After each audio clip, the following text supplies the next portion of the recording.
cover what is franchising a little bit. Let's talk about some definitions. Most people have an idea that you've been to McDonald's, you've been to Subway, you know what the general idea of franchising is.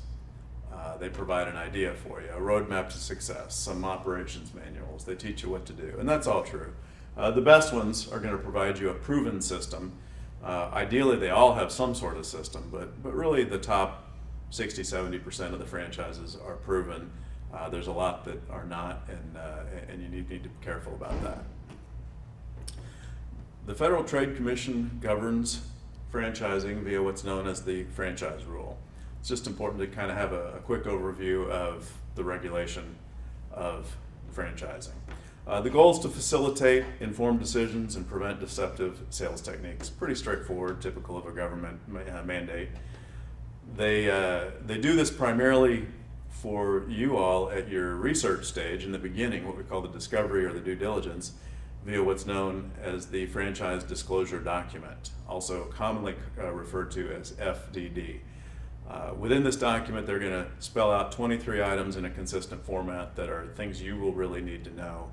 And it's everything from who the ownership and the leadership team is of the franchise, to what does it cost, how many units are there. There's, like I said, there's 23 different items, and one of them in particular, most people are really interested in, and that's the financial earnings claims.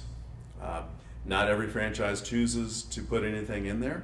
Most do, and there's varying quality, and we will get back to that one as well. Let's talk about franchising in practice. So the International Franchise Association describes here a business format franchise relationship. They're going to give you a trade name, products and services, but they're also going to give you an entire system for operating the business.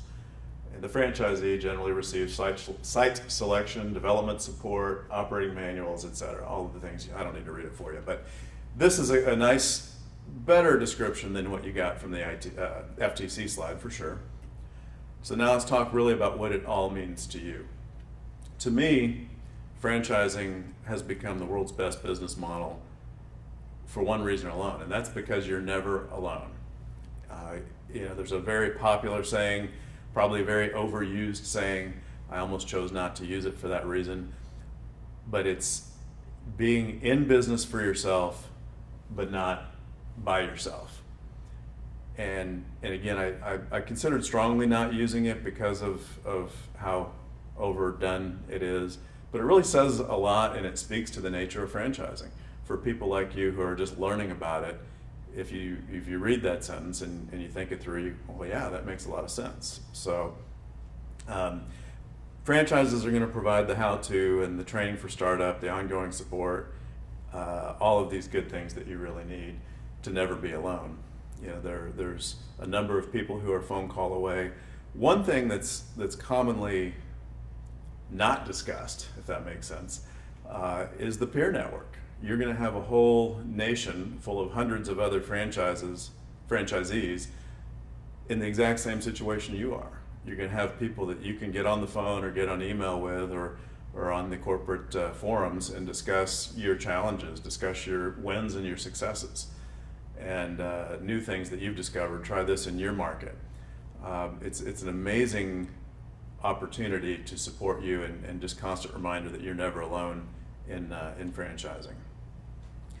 The other thing that's important to discuss in defining franchising is who is a good franchisee.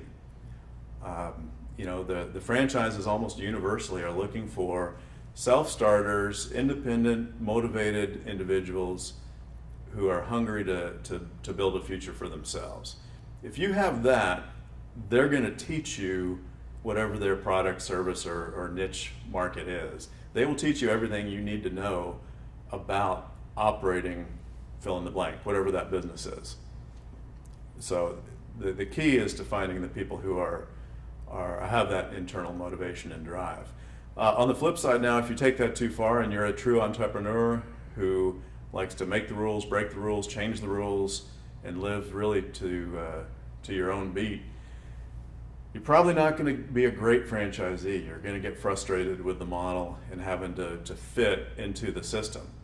You're paying a lot of money to fit into this system that's proven to be successful, and if you're going to want to change that and break those rules, it's not going to work. You're going to get frustrated, the franchisor is going to get frustrated, and it most likely won't work for you.